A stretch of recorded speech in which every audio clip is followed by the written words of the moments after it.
when you get angry, you go from Mac Geddick, and then you can become. Is it like a fictional guy or is it just anything? Anybody.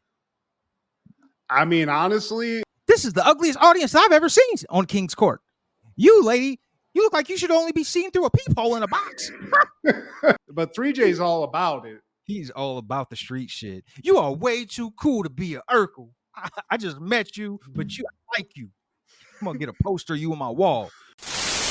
Happened in the 90s. Batman, Marcus Houston, man. Like, you know, they weren't telling Roger to go home then. They wanted him to come over. Yeah. And I mentioned the band Chocolate Milk that they sampled that We Got It song from. And I just got to say, like, I've never heard of them, but they're an 8-piece band in the same vein as like a Kool and the Gang or Earth, Wind and Fire type situation. So I need to go back and listen to some of that too. Chocolate Milk, Steve. I feel like I've heard the original too. Well, God bless. I mean, that's why one thing I used to love about listening to rap music in the 90s, when you figured out what samples were, to find those original songs, you know? Yeah. Like a lot of stuff that you would hear in Tarantino movies, like a lot of those guys were sampled. I mean, shit, Regulators, dude. Yep. Michael McDonald, dude. That's a bad motherfucker. I'm telling you, I feel like, honestly, like if you there has to be many videos of this, just playing and being like, what is the race of the person singing this? And when they see the white ass dude singing that, it just gives me hope that I might have some kind of like artistry like that inside of me, Steve. How about my favorite example of this is Bobby Caldwell. Yes. Mm-hmm. In my world, only you. There's a couple of them, Steve. I mean, John B. He walked a little, so you know the whiteys could run a little bit. But Michael McDonald, I feel like in that sect of white guys with legit soul, he has to be the most talented one because he has multiple bangers, Steve. I mean, you can't overlook Hall and Oates, though. Michael McDonald was out there just doing it solo dolo, Steve. They had Hall had Oates and Oates had Hall. You know what I'm saying? They could withstand that. But Michael McDonald had to walk into rooms where people are like, man, who the fuck is this? And they're just, I can't believe I'm in love anymore. I can't forget. Dude, he has this banger of a song that was on this Billy Crystal 80s movie. And I'll have to look it up because it is, I still listen to it. I mean, I listened to it while working out in 2024. I'll look it up right now because we're talking about it. Well, you know, he was in Doobie Brothers before he was solo. Yes, he was. The streets. Yeah, that's a bad motherfucker, though. Okay, the song's called Sweet Freedom. Gregory Hines? I think it is Gregory Hines. The movie is called Running Scared. Running Scared, yeah. Yeah, hell yeah, dude. So shout out Michael McDonald, dude, out here for all of us cracker white people that he's the one that like gives us a little bit of credibility, Steve. White chocolate. And today we're going to be talking about a Raw episode that was dominated by the Kliq, dude. And I know you've seen enough shoot interviews to hear about the havoc that they had, man, in the mid-90s. Like, they basically ran the whole, like, I know Vince was the president and CEO and shit, but they were like, I love that, though. They were the bullies, man. Like, they were running shit, bro. I don't like bullies, but in this specific instance, I love it because of the Kliq. I mean, Shawn Michaels is out here just like, I'm going to announce most of this. Like, he's getting in where he doesn't even belong and still killing it also. Still entertaining. It's the Shawn show. The only thing that's missing is Razor Ramon. Like, okay, Diesel wasn't in it, but he's mentioned, and you got Sean Waltman in there, a young 1-2-3 kid. God, thank God he grew a beard because without a beard, he looks special, Steve. He looks like Cousin Richie. Like season 3 when he had that curly mullet. Yeah. Like I hate I how they love. skip seasons. They just skip years in life. Like 1 year he's a baby, and then like he's in kindergarten by season Motherfucker 2. has a Jerry curl. Yeah. Hi, Uncle Carl. Who is this kid? Who is this? I'm original Gangsta Dawg. Oh god damn it. Yeah, dude. I do respect Sean Waldman though, because of anyone, like the Kliq, it all makes sense, and then you see him, and it has to be. He's the one that doesn't belong to me, to be honest with you. He's funny as fuck, but he's just a small, weird-looking guy. He was the kid. He out of the collective, he was the youngest one, man. And you do know he's the only one that was in both like iconic factions, man, the NWO and DX. So that's something to That's hang your dope. head on. Yeah. Also, only one to have a distributed pornography movie. So that's he did that too. Yeah. I guess Page doesn't count because it was a sex tape. Yeah, but his little disturbing, but he did it, Steve. He climbed the mountain. Should have used better camera angles. That's my only gripe. And stop narrating it. Stop going, I love you. God, you're so beautiful, baby. Yeah, this is a corno, man. There's no room for love. Yeah, I can't hear that. By the way, you know how like when Bill Bixby got mad, he turned to Lou Ferrigno? Like, Yeah. all right, let's say you're Matt Banner. Okay.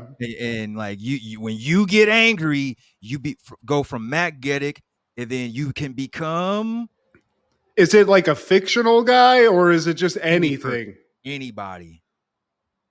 I mean, honestly, if I could, I'd like anybody. I'm going. I mean, this is going to be very weird, but I'm just going to say it. I would love if I have to whoop someone's ass. Turn me into Michael Jai White. I knew you were going to say that. I knew it.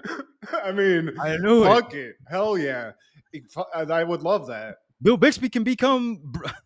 I mean, he became a real guy that he was just painted green. You know what I'm saying? Yeah. Mike, I don't even need Mike to do shit. Just come out. Just, be you. He becomes a black man. I mean, that's why I was like, it's getting a little weird, but you know what? Fuck it. Michael Jai White, you could do worse. Hell yeah. What about you, though, Steve? I'm wondering where you're going with this. Easy. Original Gangsta Dawg. Okay. Shit, girl. Let me sleep on your couch. Well, hey, boys and girls, this is Steve G and Matt G with Happened in the 90s, a show where we talk about what happened in the 90s. So get out your Ty Detmer jerseys and your Toy Story 2s and let your mind go. Put you in the mood. Let your body groove. Let it soothe. Feel the funk now. Feel the funk now.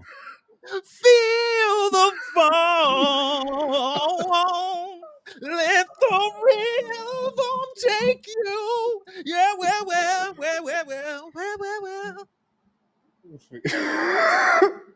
Is that Skip Scarborough?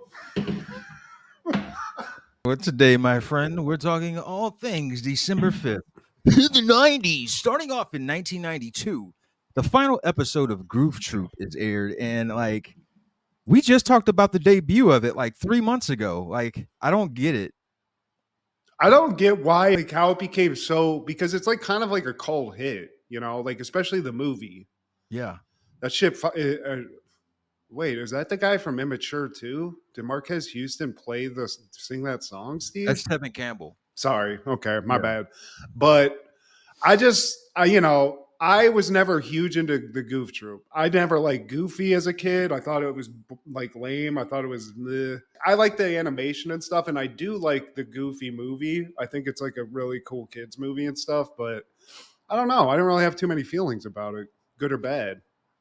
2 seasons. All within 1992. Like I don't understand that. How did they break them up? Like they I know they were syndicated, so they were Monday through Friday. 78 episodes total, man. They started September 5th, and by December 5th, they had went finito, man. And I guess that was enough for. I gotta collect the bag, Steve. Yeah. Maybe that's not even Goofy, but you know, they were just trying to shove these old Disney characters down our throats, and some of them took, but like shit like this, I don't know about you, but I just thought Goofy was kind of just like a lame character. You know what I'm saying? Even as a dad. Yeah, I mean, he's good as a dad. That's why the movie kind of works, but whatever. You know, no shade to Goofy, man. No, all shade to Goofy. Fuck Goofy. I watched this final episode because I'm a glutton for punishment, and it's basically Goofy telling his son Max about his ancestor, caveman Goofy. And so they go back to the prehistoric times, and hilarity, I guess, was supposed to ensue. But yeah, man, let me tell you about your grandfather. And then, like, so caveman Goofy, he had like a foe in caveman Pete. Oh, Yeah, because no, that I Pete knew that. ancestor, they got a hit. It's like the Hatfields and McCoys. Yeah. Him and Pete fucking they do some kind of weird shit though behind the scenes, dude. In the movie, Pete gets like a crazy RV. So I feel like they just go on like weird sex road trips and stuff, like autofocus style. You know what I'm saying? Pete's a butch queen. We figured it out. I'm a top. And his wife looked like I don't know, like a early '90s anthropomorphic Halle Berry. I like that. Like for those standards, yeah, his wife was hot. But what about Goofy's wife, dude? Like, where is the wife? You know what I'm saying? That's why I'm going a little questionable on the relationship with Pete because, you know, he's living right next door. Goofy's got nobody in the house. So what's going on here, Steve? I think we need to do a True Hollywood Stories about the Goofy movie and Goof Troop in general. Hey, Pete, the wifey's away. Hey, Pete, is this your watch? God damn it, Goofy.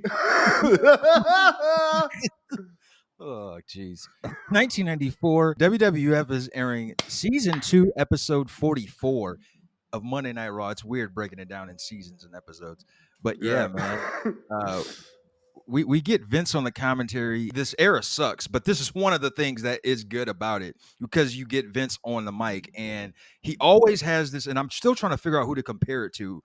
It's like when he does his high pitched tone, it's not quite like Mr. McMahon from the Attitude Era. It's like Adam Sandler in when he does like this doggo, oh, he's on the top. It's like Adam Sandler meets who's the guy from the Christmas movie? Merry Christmas, everybody! Merry Christmas! Like from the old yeah, Miracle on 34 or the one where he's like, God bless us, everyone. That movie, yeah, hell yeah. Have America. Cary Grant, is that? No, Stewart, Jimmy Stewart. There you go. Yeah, hell yeah. It's like a combination of them. Oh, he's all. Dana Carvey did a hell of a Jimmy Stewart impersonation, by the way. But yeah, Vince McMahon he doesn't get enough like cred. Obviously, he's an evil genius. He's a business genius. He's got some questionable morals. We you know, all of the rich people do. But what I became aware of before anything else, he's a fucking great announcer, Steve. He does great at this. Around this time, I'm just thinking he's an employee. Like he did a great job of making this whole thing a ruse. Plus, just in general, like the pop and circumstance, like the energy you want, like when the shit opens up, and he's like, "Welcome to Poughkeepsie!" Like the whole, he knows how to do it. So, Vince, dude, we're just gonna keep singing your praises over here on Happened in the '90s. So, you know, this is a safe spot for you. And I just hope it doesn't get worse. Just like I hope like what we've heard, that's where it stops. I mean, I don't like his wife's with Trump and this and that, but it's his ex. So Linda, you know, it is what it is. She looks like she'd love to hang out with Trump, but you know, one thing I forgot about, and I think it's changed obviously a lot, like the intro music, but they got a nice, like, sexy little sax on this that I just love it, dude. Yeah, this era of Raw, man, it's like a Silk Stockings kind of. Yes, yeah. You expect that, like, the next scene is going to be in, like, a bed with, like, a sweaty detective and a chick. Like, God, Tony. I don't know why I went that deep into it, but hell yeah. No, it gives you those vibes. But Vince ain't going solo on this commentary, Steve. He opens it up, but then all of a sudden HBK just comes out because Poughkeepsie needs HBK, Steve. They need it. They need the sexy boy. The Heartbreak Kid is in the house. Dude. This is, I wouldn't say that, I'm with you. I wouldn't say this era does suck, but shit like this, like they managed to make something like the matches in this atrocious, but it's entertaining as hell. And another thing I do appreciate is the innocence of it, because we're still in this era of having the jobbers and, their enhancement talent, if you will, where the guys are already in the ring. They don't have an entrance song. They don't have like any kind of moniker to their name. They're just doing this, getting warmed up. They're like, man, I'm going to get fucked up. So let me get ready here. Get some gas money and I'm back home. Plus, some of the shit, because we get like obviously ads for other things, and they're like, giving other stories some play in this that we don't get to see. But I forgot Bob Backlund's insane like journey in the WWE, where he was like an old school guy, came back, and then he becomes like a psycho. Yeah. Yeah, because he was supposed to be like a good guy when he first came back, and then like halfway through, he just snapped on people. And he would hold moves on too long. He had like a cross-faced chicken wing, if I'm not mistaken, that I think he held on to Brett a little too long, if I'm not from one of the stories. But him as a psycho is crazy enough. But when you also note that he kind of looks like Ferguson from Clarissa Explains It All if he grew up and did roids, it's fucking, because he has the bow tie. He just looks like a douche. Howdy doody. Exactly, dude. Yeah, it's weird, but we get HBK. He comes down and he's doing his thing. I was like, is this guy gonna just like do like a little promo or something? No, he does that, but then he's like, you know what? Let me just go down, hang out with Vince for the rest of the night. Which it's inferred that Vince didn't know this was happening, but obviously he did. Steve, well played, Vince. And then speaking of egos, Steve, the first match involves Jeff Jarrett. Which at this point in Jeff Jarrett's career, we've discussed it before. I don't know what like the fashion vibe or like what he's going for, because he's a country western singer, if I'm not mistaken. But now he looks like he's like hanging out with David Bowie and like some Rocket Man shit. Like he should be under a Christmas tree. But unbeknownst to us at the time, the coolest person involved in this match is his protege, the Roadie. It's hilarious seeing these pre-Attitude Era characters, man. Yeah, dude, Roadie looks very familiar, Steve. But I know a road dog when I see one. So this is before he got into the Union, And by extension, this is another Kliq member. Well, he's like an unofficial Kliq member because he would later be cool with Trips and everybody. And just an all-around badass still to this day. So shout out Road Dogg. Shout out Jesse James. And then going up against Davey Boy Smith, Steve, British Bulldog. So Double J against Davey Boy Smith. Davey Boy, no braids. But what he's lost in the extensions on the head, he's more than made up for in the insane amount of fringe on his boots, which I also never understood. It seems like you trip over it immediately, This is Fabio era British Bulldog, man. This is what he was sporting in that cage match when Brett was going against Owen at SummerSlam. Yeah. I mean, he's got good teeth. So he's really one of the best looking people from the UK at this point in time in the United States. But speaking of crazy fashion, going back to Jeff Jarrett, not only does he have the weird look, he's got the crazy glasses. He's got gold everywhere, including his dick. He's got like a gold cod piece thing, which it's like a ribbon cod piece. He's waiting for somebody to unwrap him, Steve. I forget Deborah. What was that? Wasn't that her name? The one chick he used to go out with? Yes. Yeah. Okay. She's not there yet. So Road Dogg, I guess he had to help him put that thing on. That's fucked up. Ain't not great. But I do got to give, because I'm a hater of rest in peace, British Bulldog. He looks the part. He's a beast. He's a powerhouse. All the good stuff.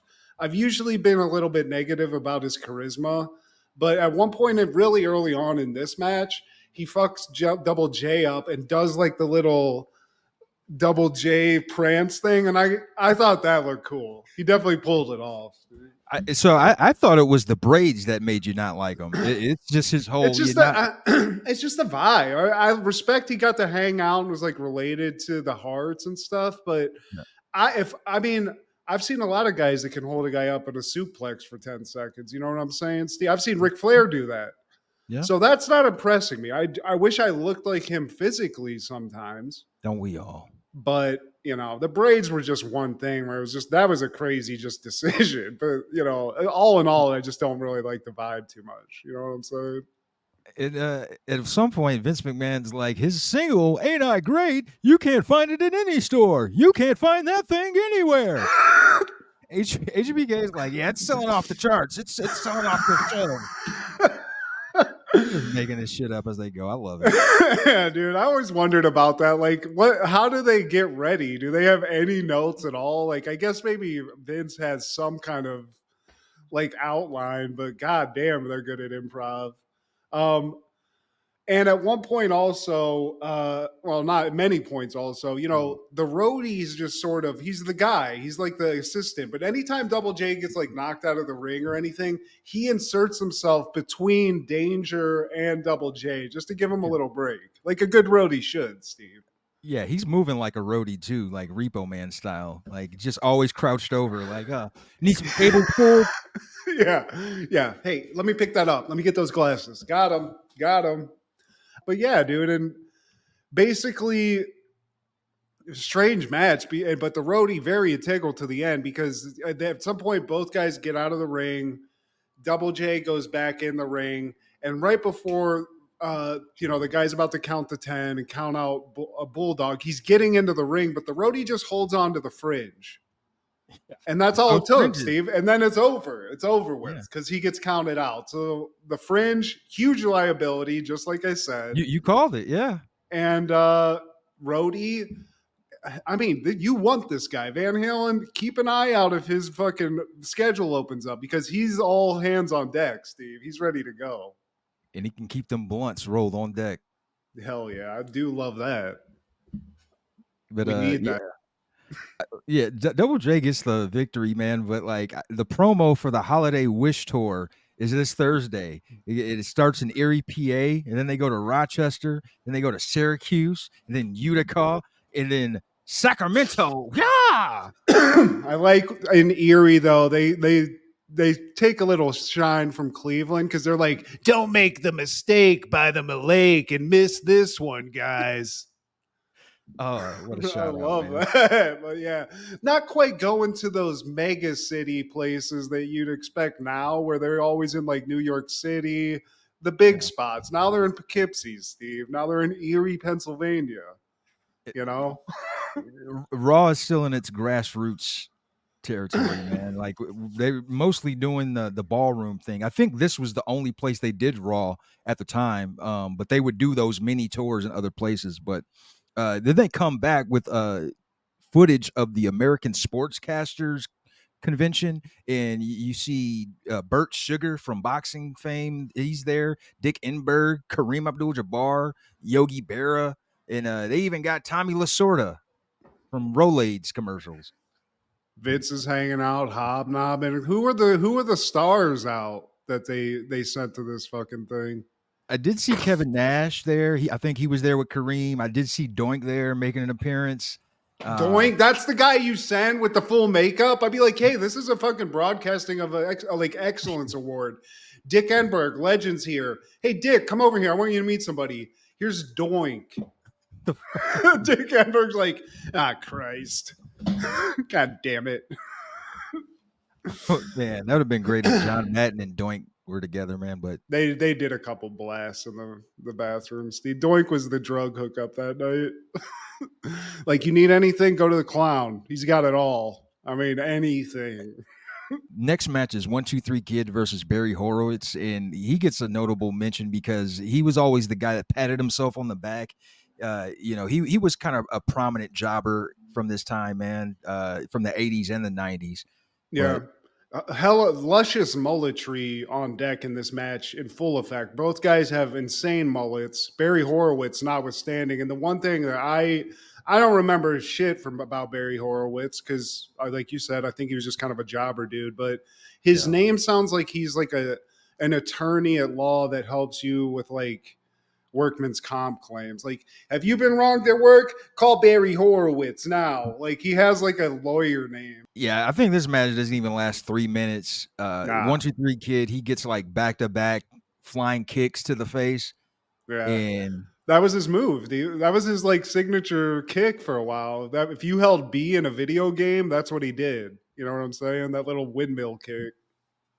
I feel like on the game he did something off the top rope. Didn't he do like a Did he have a leg drop off the top rope?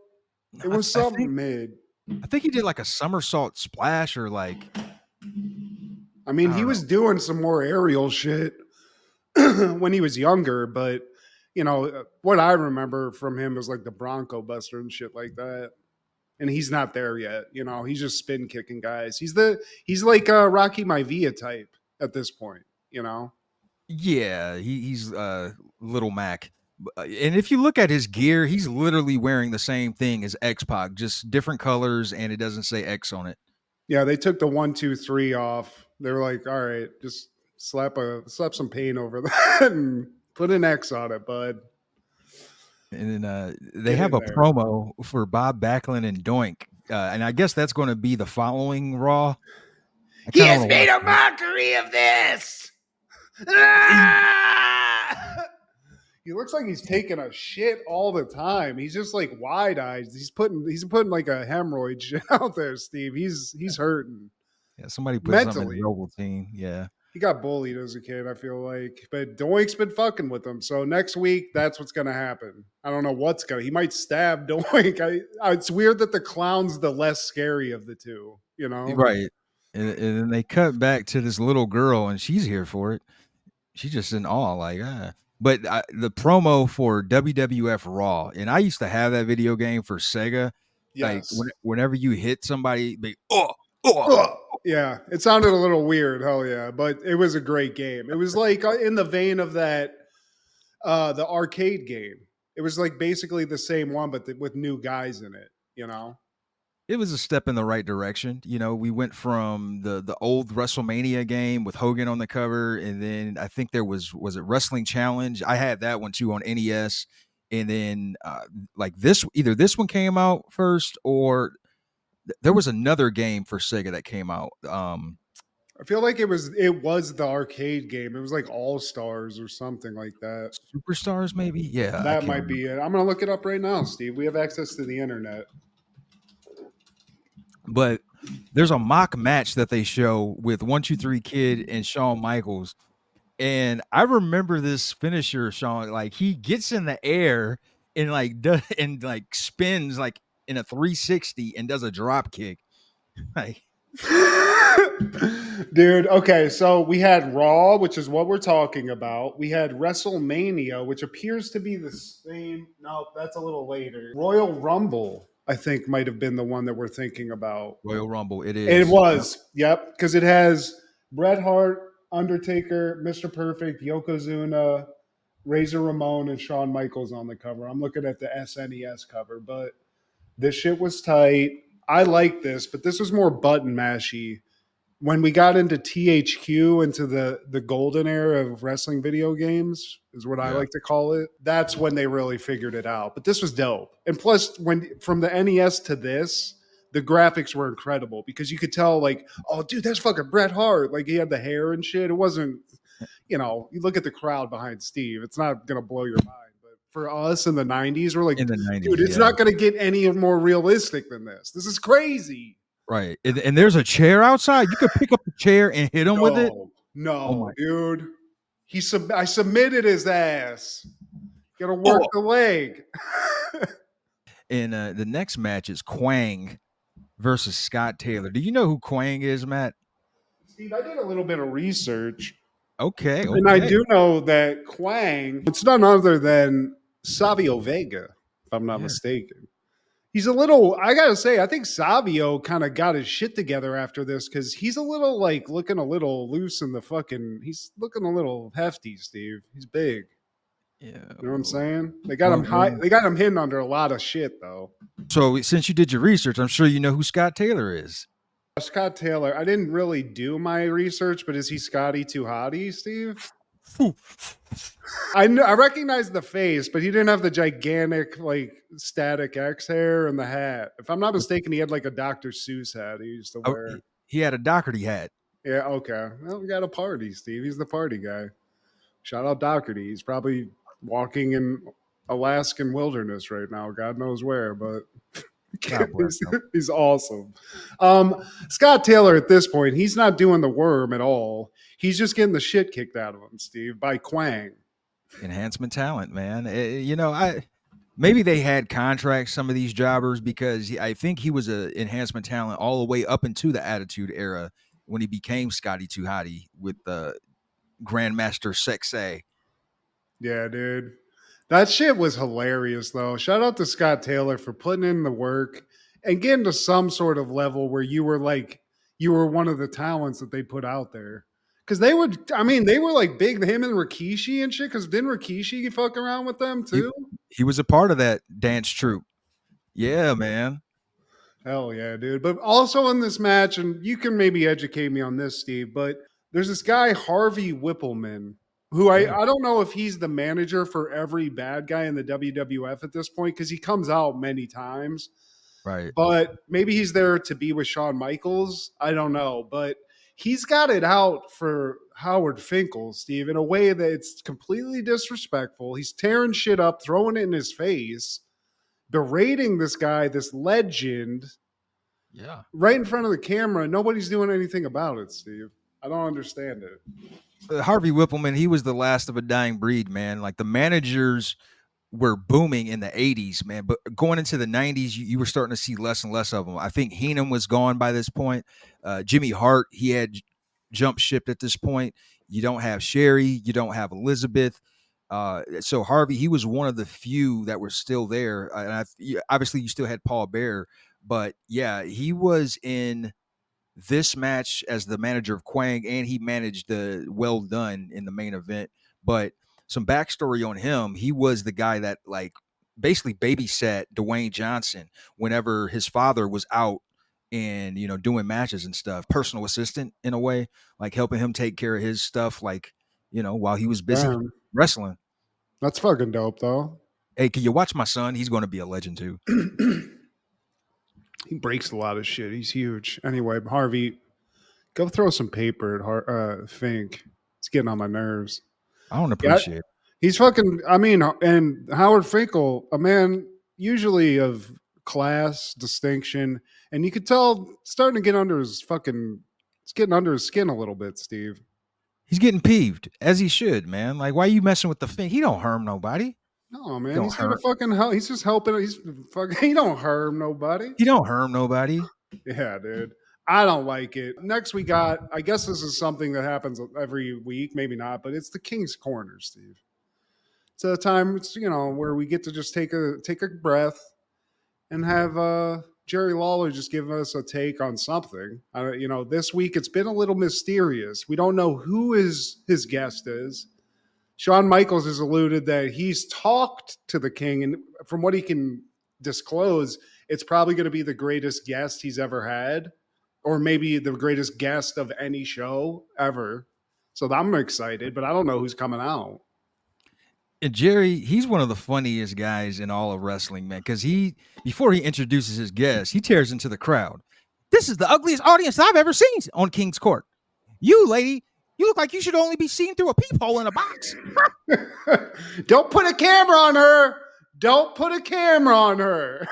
All you unemployed losers, you know about guiding light. More like one life to live. Look at this fat one. One life to eat. I mean, it is Def Comedy Jam, Steve.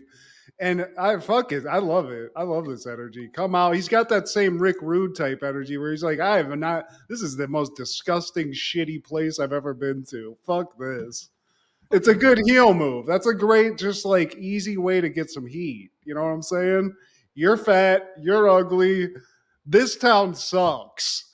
Yeah. And then you just sit there and you have to fucking deal with it. So shout out to King, dude. But he brings out his mysterious guest. And I don't want to say Sean wasn't wrong at all because he's the guest, Steve. He's responsible for Diesel's championship run. Yeah, he's the reason. Diesel is just this fucking guy. You don't know fucking who Diesel was before HBK told you that. You needed me to tell you, to put you onto it. Nobody knew who Big Daddy Cool is. I put the cool in the Big Daddy. He brought that bum out the gutter. That's what Jerry said. Diesel is so stupid. He wanted to invest in a tall man shop in Tokyo, Steve. Yeah. He thinks Hamburger Helper comes with another person to help you make it. That's how dumb Diesel is. Oh, Jerry, man. And Sean's like, look, guys, fuck an interview on me. I want to ask you and the audience a couple of questions. And one question was what we just said. Did you ever hear of Big Daddy Cool before HBK told you? There's no answer because there is none. No. And do you know who I am? You know what I'm saying? Because remember one thing. HBK put the cool into Big Daddy. Pause. All that gold he's worn on the WWE, Steve, it's because Shawn Michaels himself put it around his waist. So without the fucking HBK bump that you gotta get in the WWF at this point, Diesel's just some guy fucking tending bar wherever the fuck he's from and bumblefuck wherever. You're welcome. And just as easy as I made you, I could easily deconstruct you. Ah! Think I'm cute. Oh, sexy. I just wish I had hair because the way he like flips his hair and stuff, it looks insane. But dude, HBK, a legend. He's made this awful string of matches great. Kwang, Steve. It's like when you're one letter away from a character on Ninja Turtles, you need to alter that. You know. I know you're Puerto Rican, but we'll make you a Japanese samurai. Man, how the fuck we gonna do that, man? That look Puerto Rican. Put a hood on. I don't even care if you could breathe. Anywho, next up is a match. I mean, absolutely nobody wanted this, Steve. But what about the Snowball Derby, Matt? We got our little vignette for Bob Sparkplug Holly. Oh yeah, I forgot that was his thing before he was hardcore, Steve. Yeah. He was a race car driver. Everybody had to have an occupation. You, Dennis, you, garbage man. Bob, UPS get man. Out there and get in that NASCAR. Vince, I got DUIs, man. Get in that fucking thing. We got a promo to shoot. It's not even the Kentucky Derby, not Kentucky Derby. It's not the Indy or anything. It's a Snowball Derby. What is that? It's one step away from go-kart track, Steve. I mean, they got him in there for the footage they got, but that motherfucker was doing like 15 on the track. And then they were like, get out of this fucking thing, dude. Nice I could smell the fucking whiskey on your breath, bro. Maybe that's what pissed him off all those years. But yeah, man, this main event, this is what sold me. This main event, man. Oh, yeah. Hell yeah, dude. Yeah. Yeah, because well done, Steve. You know, dude, would you say that this whole match in and of itself is well done? Perfect 10, Matt. Yeah. Yeah, dude. Well done. I got to say, again, just speaking on the fashion, don't put black leggings on under whatever the shit is because it looks like they're just wearing a bikini that a chick would wear. It looks bizarre when they're wrestling. It doesn't look right. They look wrong in every way. They're not well done at all. Thank God it's a play on words and Dunn's not spelled correctly because it's the last guy's name because it's not right. They're not well done, Steve. Stephen Dunn and Timothy Wells, they're wearing Spanx. I did not know the other. That is awful. Timothy Well and Stephen, you fucks. You fucking idiots. I hate it so much. Kill it with fire, Jesus. Yeah, but I want your opinion on this. Didn't you ever like the Bushwhackers, Steve? I like them now more than ever. Oh Like my! as a kid, I never got it. Like, why are y'all still around for this long? But like they served their purpose. They knew they weren't supposed to be stars. They knew that they weren't LOD or even Demolition. Hell, they were not even Powers of Pain. But they knew that's what I They like weren't about them. even well done, Steve. Not even undercooked. But they knew their Mm. place. They knew their assignment, and this is a team sport, man. You know, that's a part of the whole shebang, man. Like, you know, everybody can't be Hogan, everybody can't be Warrior, and that's what a lot of guys mess up on, man. You know, they come in there, they want to be the top dog, you know, but dude, it takes so much to be that, man. The ring work, the mic work, the charisma. Do people give a damn when you come out? They knew their lane and they stayed in it the whole way. You never heard about them complaining. They never won a belt, but like, man, we're here to like put smiles on the kids' faces, and I can appreciate that. I wasn't one of the kids who like love seeing them because like, oh, you're just gonna lose. I know you're good Yeah. guys, but you're just gonna lose. You're going to But they're battering ram or miss the battering ram move, which is one of the most ridiculous. But you're right. Now that you phrase it like that, it's more of like it's like a cartoon aspect of it. They're still they're, like that. They're just like they're harmless. ridiculous. They're hilarious. They're imbeciles from Australia that just are here to party, Steve, and it gets a lot out of hand. That's where and, I'm going with it. and they were on an episode of Family Matters, so bonus points. It's the people look of the Bushwhackers. But it's not, this match is not well done. Everyone looks just kind of bloated, like they've been drinking a lot right before the match. Well done. Get some help from Harvey Whippleman. As you know, he's the bad guy. He's out here fucking with Fink and helping out in this match. And then somebody puts like the way they win, even it's like he just jumps, puts a knee into the guy's back, Butch or Luke or whatever the fuck his name is, and just pins him. Like these guys are out of control, but a knee to the back, Steve, is there an off switch that he hit? I didn't get that, It's something about those sneak attacks, man. You could put 17 power bombs on a motherfucker, but when you catch him off guard from behind, oh man, yeah, schoolboy roll up, a kick in the back, Yeah. gets him every time. Yeah, And well done. Yeah, I guess it was. That last knee to the back, Steve, very well done. chef's kiss. And what is actually well done are those running leg drop, like leg snaps that the one guy does. I did appreciate that because they were crisp. I think he did it like twice. He ran into the ropes and then like he did like a little famouser, like while Butch had his head down. He like, Oh, yeah. Okay, hell yeah. That was that. I'll give you that. that took precision. That was well done. That was well done. You're calling me out on my bullshit, Steve. I'm an adult. I can handle it. It's fine. Not well done was Luke's haircut, and even HBK comments. Look at Luke's head. Looks like it's free haircut day at Rikers Island. Oh, And that's what makes this episode, Steve. Just a little HBK sauce on top. Just a little Salt Bay of HBK. got that Balrog dude, man. I hate it. Yeah, dude. I mean, I don't think those guys. Here's what I want to know about the Bushwhackers, and you'd be perfect to know this because you've seen it all. When they're out and about in public doing appearances, I think one of them's actually passed, if I'm not mistaken. So I don't want to Butch. speak. Okay, Butch is gone. Rest in peace to a legend.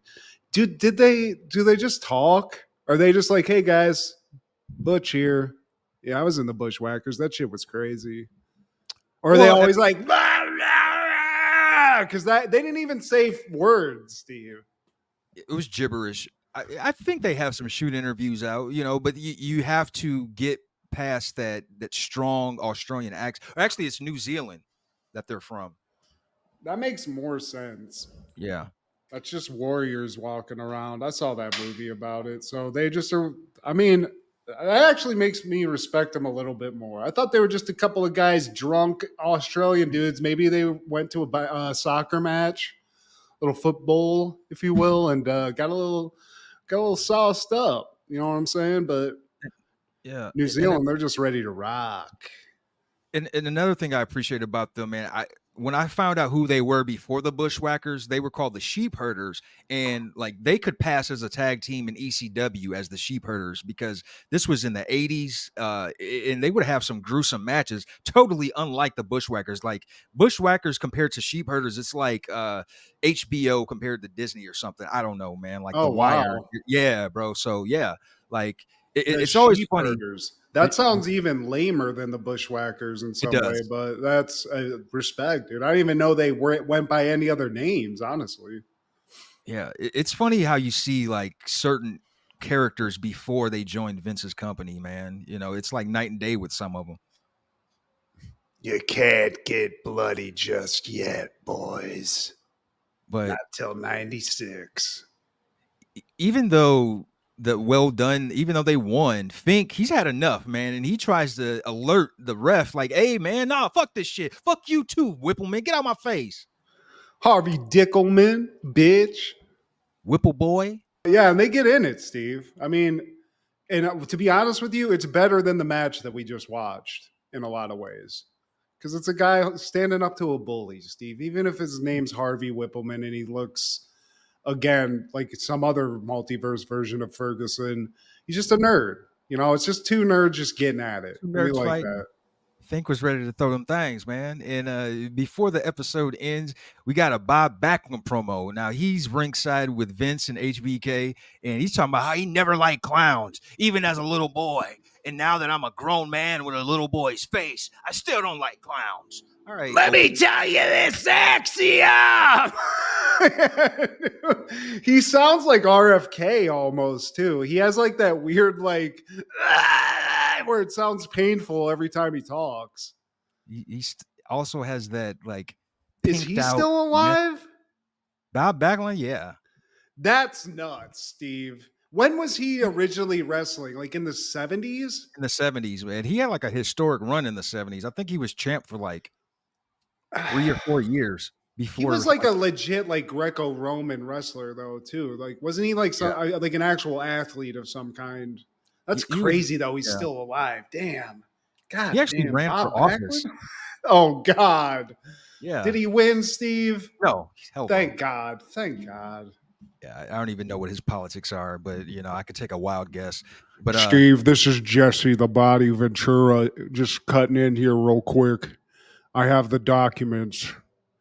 Bob Backlund is not a good politician. he's eating the dogs. He's eating the cats. China. You're getting there, Steve. That's getting good. We're getting right into it, Steve. We're about to have him as president again. We need this fucking impression. We need it. That following year, 1995, Immature releases We Got It. And yeah, we talked about this earlier, man, but it's got the title track and one of my favorite R&B songs, not just from this era, from the 90s, but of all time, man. Feel the funk. It's sexual. It's exotic. I give it a fucking 10, Matt. Feel the funk, dude. It's sexy. Later known as IMX, Steve? Yeah, that's towards the 2000s, man. I don't know what they were doing. Maybe Identity Crisis. But yeah, I think Marcus Houston, he might have still had that Mo from Three Stooges top. I don't know what he was doing with that either. With the perm. Yeah. Oh, no. You know, people were trying to figure it out in the 90s. You had to get weird with it every once in a while. Yeah, this Skip Scarborough all over this song. This guy wrote a lot of Immature songs, Steve. I don't know who Skip Scarborough was.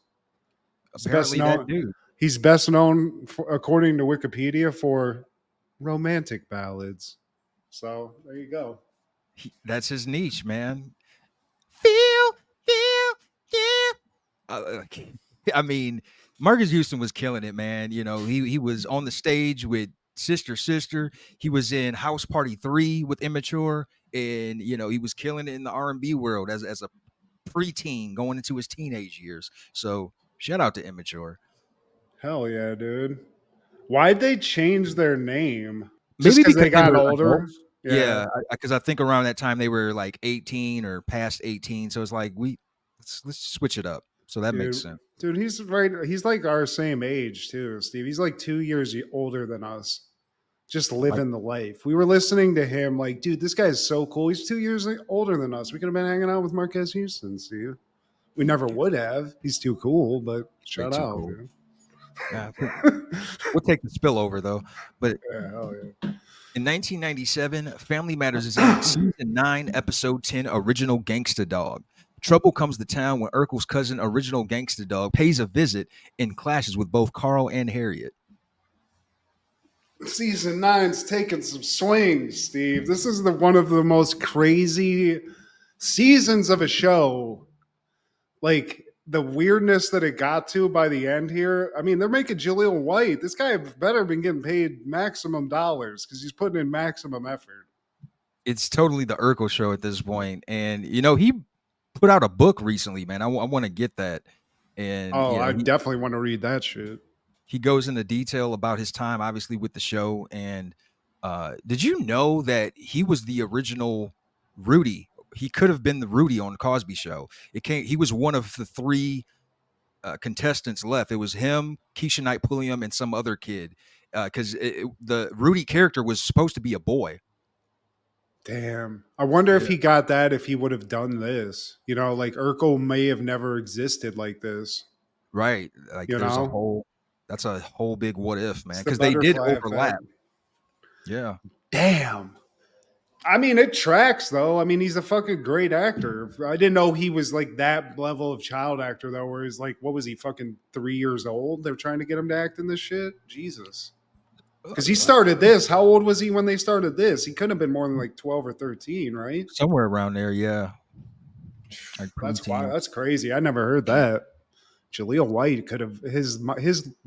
That's weird to think about. Like if he gets something like that, he wouldn't have. It might not have led to this. Like because this was his pop then, I guess. Some butterfly because they were going to cancel this show after I want to say the first season. And then, like, his one episode, which he was only assigned to, he killed it. Did I do that? We're going to make millions. Yeah, so as we're going, we're telling you all this to explain that this episode is crazy as fuck. And it starts in the Winslow household. Steve's just sort of, he's getting, doing his Urkel thing in the Winslow house. Nobody's around, and somebody knocks on the door, and oh my God, it's fucking his cousin, Steve. I would love to know exactly how they pulled this off because I'm dumb right now and I can't think of it, but it's perfectly done, okay? He's talking to himself. Cornelius looks exactly like Urkel, except he's just cool, Steve. He's a little street, Yeah, he's got those Lil Wayne from the Carter One dreads. His full name is Cornelius Eugene Urkel, but he dropped the Urkel and he goes by Original Gangsta Dawg now. But you can call him OGD. Yeah. OGD, son. He's from Detroit, Steve. He's in town, and Steve's like, why are you here? And he says, dude, I want to hang out with you, man. I just want to hang out with my cousin, man. Just chill out. And Steve's like, why are you really here? You want some money? And I give credit where credit's due. OGD's like, yeah, I want about $4,000, which it's like, damn, bro.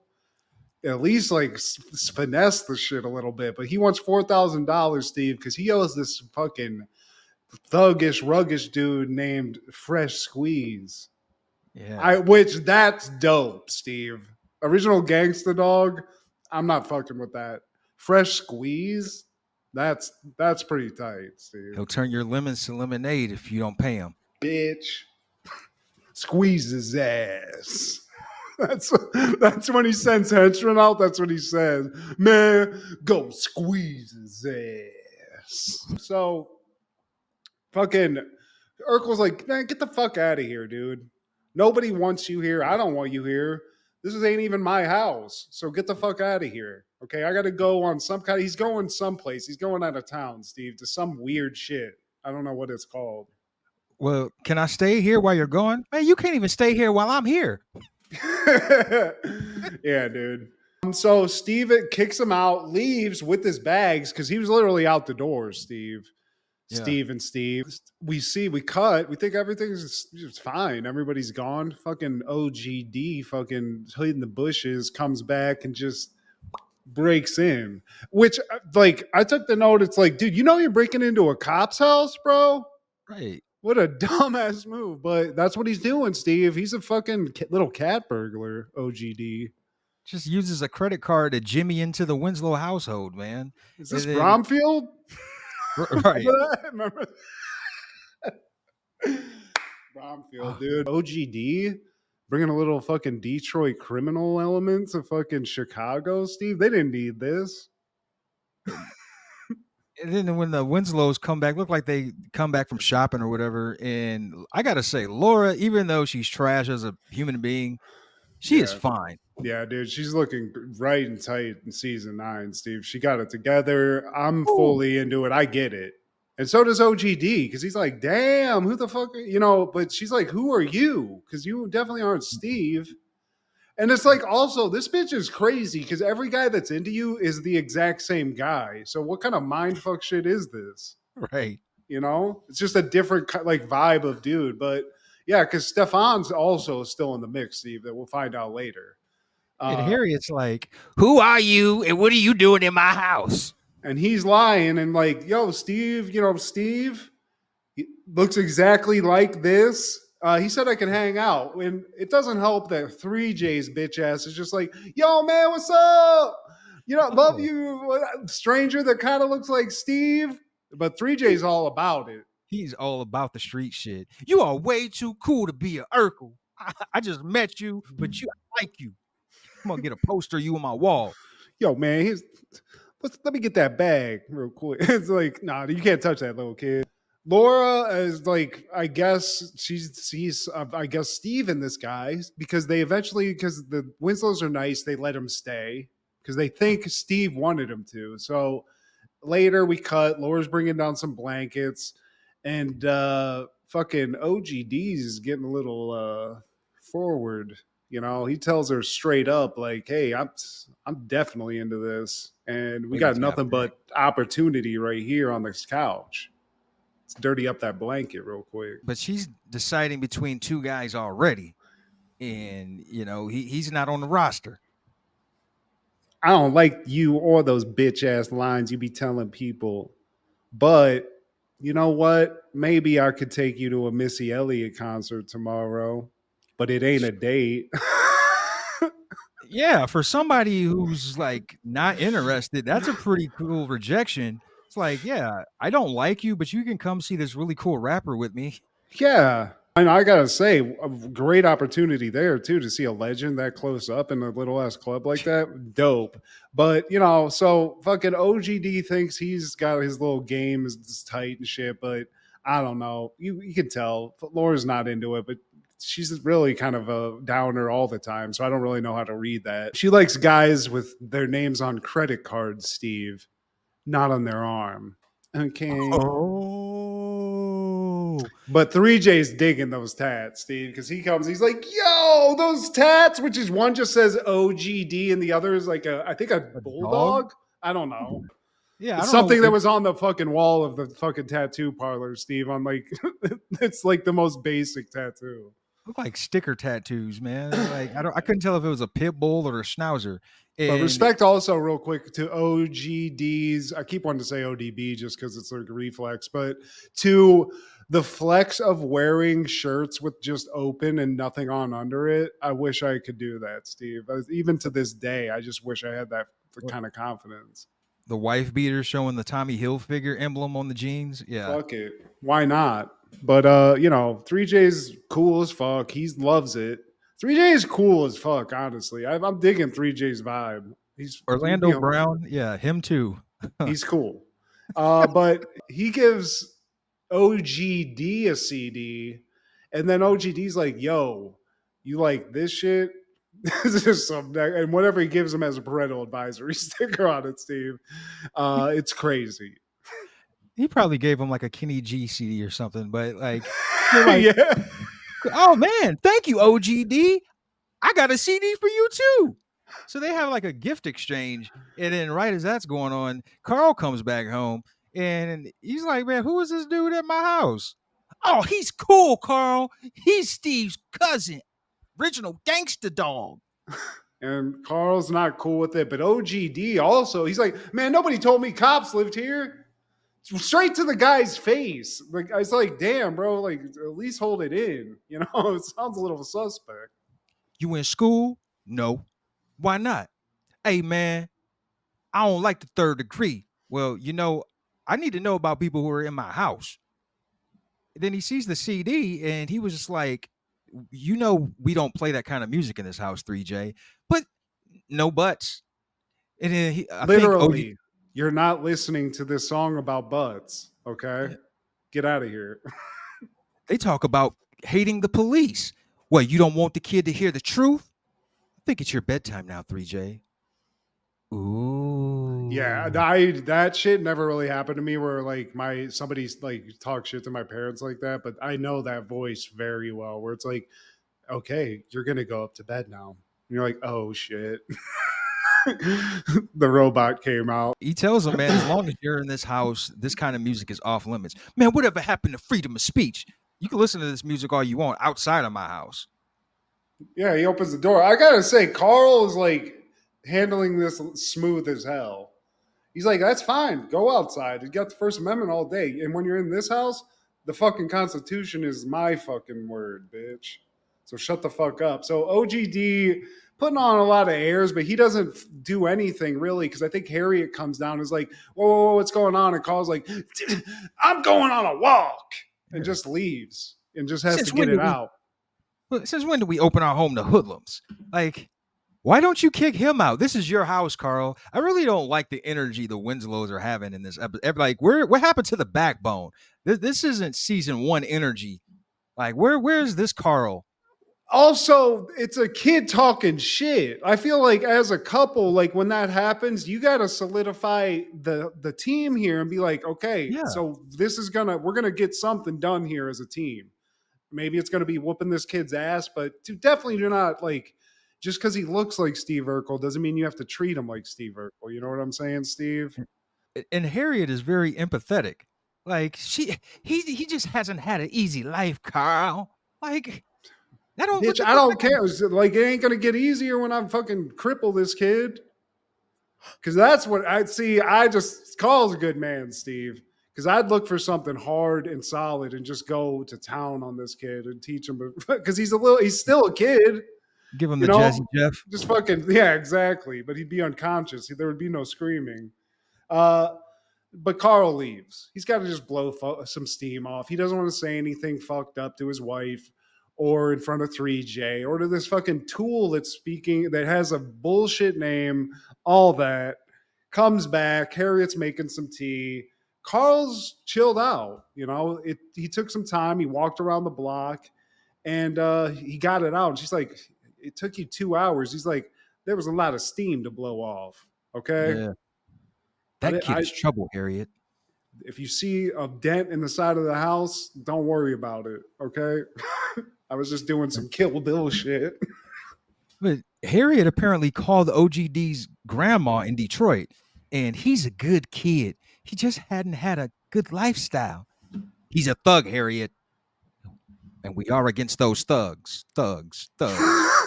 It's the thuggish ruggish bone. This guy is he's OGD, Steve, all day. Just had a tough life. But Harriet's like, look, you got to, because that's why he distrusts cops, Steve. Because in his environment, cops are all bad, And I get that. I kind of feel that in this way just as a pothead, because for the longest time in our lives, cops represented somebody to be afraid of.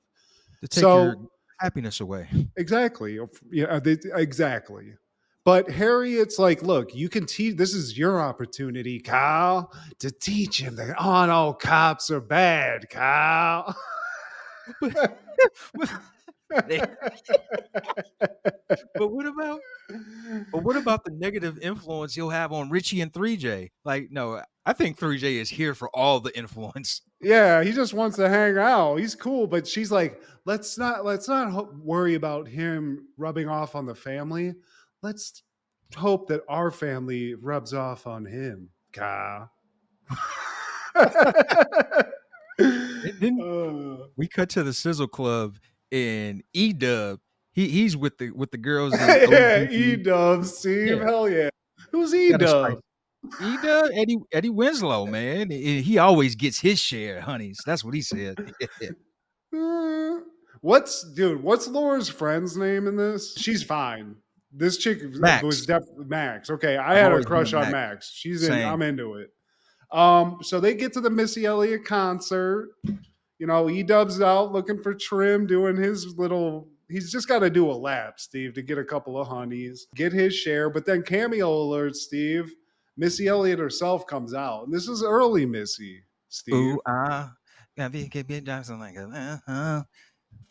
I can't remember how that song, but that's a Timbaland beat though, man. This is like Always. debut. Yeah, man. Beginning era of Missy, and I love it, man. Like fresh out the bubble coat. Suck it to me. Yeah, dude. Like that's one of. I mean, honestly, when I think about it, though, just in terms of like listenability, she's my favorite female MC for sure. Same. She's got just like a catalog of fucking hits. And get your freak on. It helps when you got Timbaland doing most of your hit beats. You know, that's always gonna fucking help. I love that. But great performance. I enjoyed it. I didn't enjoy a lot of the dancing I was seeing in the crowd behind them, or even just OGD. I didn't enjoy that. But there's a guy with some long, like Fabio hair, some white guy there. He's looking insane in the background. Just shout out to that guy. Some grind, Alex Wright style. Yeah, dude. But he's got this like Sir Lancelot hair. It just looks crazy at a Missy Elliott concert. I don't know why. This guy's probably cool as fuck. He's at a Missy Elliott concert. I don't know why I'm talking shit. But also just shout out to Missy Elliott, to a former fat person. We both are that. And I just she's, you know, very attractive now. She lost a lot of weight. Oh, and yeah. she's still, I mean, I don't know how regularly she's releasing songs, but I'm still listening to a lot of the hits. Let's put it like that. But Missy Elliott kills it. Then we cut back to the Winslows. Carl's just in the house. Somebody knocks on the door. Carl opens it, and it's just this big butchy dude with a duster, Steve. It's Fresh Squeeze. And the name and the look are both insane, and I love it. I mean, he looks like a black cowboy, Steve. He looks like he's Renegade, but Michael Jai White status. And he's looking for original Gangsta Dawg. Carl tells him that he's at the Sizzle Club, and I don't even think he tells him where he's at, but he's not here. I can only tell you where he's not. Let me tell you what, man. If you don't tell me where he's at, I'm gonna collect on you. And again, also, this guy doesn't realize he's talking to a cop. You know what I'm saying? There's these thugs that are just getting in the mix here, where it's like you're going in, you might want to just like do a little research. You know, there's probably an FOP sticker someplace on the property, but Carl's like, you know what? Fuck this bullshit. I'm not even scared of you. How many cows did that fucking coat take to make? And the guy, Fresh Squeeze, looks at him. He's about the same as that belt that you got on your waist, fat man. And Carl takes him right to where he wants to go. He's taking him right to OGD, Steve, or so we think. Yeah, that's what he said. Fresh Squeeze, dude. That guy. Maybe we need to just write a movie where Fresh Squeeze is the main character, Steve. It's just a legend. And based off Blue. But yeah. Back at Club Sizzle, OGD, he's still trying to press on Laura. And he's just like, when are you going to give me some play? Will you stop running them tired ass lines? Yeah, dude. She's not into it. And he's I mean, rightfully so. I mean, Laura's looking very sexy right now, but he's just fucking, he's like, dude, this is bullshit. She goes to the bathroom with Max. Yeah. He hears the phone ring, picks it up, and again, Jaleel White doing all the heavy lifting in this episode. Who answers the phone on the other end? Stefan Urkel, Steve. He's getting ready for a fucking runway. In Italy. I mean, this is crazy, Steve. And OGD's like, who is this? This is her. This is Laura's man. Well, if you're her man, then why is she here with me at the Missy Elliott concert? And so they have a back and forth. And eventually OGD's like, hey, man, let me pass you on to my man, Tone. Tone? Then he just hangs up. That's baller. That's a good line. I'm going to steal that. Definitely stealing that. I hope I get to use it. But then Stefan, he's like, man, fuck, man, this is some bullshit. Calls Steve Urkel, who we find out, I don't remember what he called it. He's in a submarine, Steve. He's in a damn submarine. Motherfucker's down periscoping with Kelsey Grammer right now. Just fucking, I don't know how you get, this is a camp, is what he described it as, I believe, but he's doing some damage. He's doing some real legit damage, my man. in 1997, you had this kind of reception, and I can't even get my PlayStation to connect to my fucking Wi-Fi. Hey, dude, it's Steve Urkel though. He's got he knows all the tech. But as he's talking to Stefan, he realizes OGD is the guy who's like doing this. So he gets on a 3-way call. So we got Jaleel White 3-way in himself. Pause, and they're all talking. OGD's flexing. Steve's in the submarine. He'll overreact to something and like, clumsily bang against the wall, and then we see like a missile get fucking released or a torpedo. So at least twice he might have killed hundreds of people. I don't know where those fucking things are going, Steve. And he lets OGD know that he'll be back home tomorrow morning. Yeah, one day. I'll see you then. But shout out again to Jaleel White. Just his back must have hurt so much in season 9 because he's just acting with himself the whole fucking time. That's pretty baller.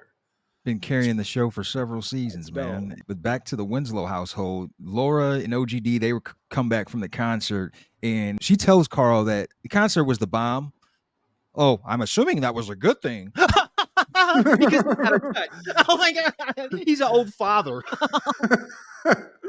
But yeah, dude. I mean, Steve, he's an old man. He's got that dad fucking humor, and but what he doesn't have is any fucking sense of humor about OGD. He's sitting there. They still got a little heat because they got into it, and OGD's like, you know what, man, I'm gonna leave. I'll be gone in like the morning. Which also, if the shit was still on and he said I'll be out by tomorrow morning, I'd be like, no, you'll be out right the fuck now. But Carl's like, you know what? Whatever Harriet said must have gotten through to him because he's like, you don't got to go. There's no rush. He's like, but he tells him Fresh Squeeze came by. He's like, oh shit, I definitely got to go now. And he's like, no, you don't. You don't have to worry about that. Yeah. And Carl tells him, he's like, I actually recognize that guy. That guy was like a real bad dude in this town. He escaped, but when he showed up to my door, I recognize this fucking guy. This guy's a creep. So I told him I was bringing him to you. On the way, we made a stop to the precinct, and this dude, you should have seen his fucking face when he realized he saw 5 of my boys coming up to arrest his ass. That's slick, Steve. I don't like that. I don't like snitches and all that. Nobody likes that, but I like this. Carl Winslow definitely got this episode too. He did a pump fake, man. And he was like, "Oh, dude, you solid for that. All right. Cops are cool, man. Maybe they aren't all bad. You're not a piece of shit." And you know what, OGD? I love how they refer to him as OGD, not Cornelius Eugene. These grown ass folks, like, y'all know he has a government name, but y'all see you calling him Original Gangsta Dawg. Original Gangsta Dawg, you could stay a little longer despite bringing these dangerous people to my house and, jimmying into my house and playing gangster music. And lying to our faces, saying that somebody we do know said that you could stay. I mean, it's all bad, but that's how good the Winslows are, Steve. They're sweet. And they just want to help this guy. He's had a hard life, Steve. He's just had a tough life. Or to Jay-Z. Yeah. But 3J doesn't want OGD to leave. He needs him. He needs you, OG. Man, I just need a baller in my life, OGD. But OGD levels with him. He's like, man, you don't need to be like me. You got a dad, you got a family, and that's all that matters. So maybe the Winslows did rub off on Original Gangsta Dawg, Steve. Da da da. Steve makes it back, and he's ready to throw them hands over Laura. It's like, man, whatever you talk about, I'm back to Detroit, man. Peace. He's like, oh, well, then it's all good. And Steve tries to be cool too, just to, flex in front of 3J, but he just makes a fool of himself. But it's all good, Steve. Stefan, he's getting some sniz in Italy. Steve's here holding it down, and OGD's about to go back to Detroit. Maybe he'll hang out with Martin Payne. Maybe he'll get hooked up with that little crew. WZUP action, man. Yeah, but love that. What a mess this season was. I think this is the final season, as it should have been. I think they jumped the shark too many times by this point. Well, it got to time. I think there was time travel involved. I think at one point he switches bodies with Carl at one point. He becomes Bruce Lee. He becomes Albert Einstein. He was a Yeah, pirate. yeah. All those inventions, and he couldn't just, invent a sex robot, which I feel like would have solved all his problems, and he could have just made $1 trillion. But anyway, those are just the thoughts of Matt Geddick, Steve. On that same day in 1997, Good Will Hunting premieres in theaters.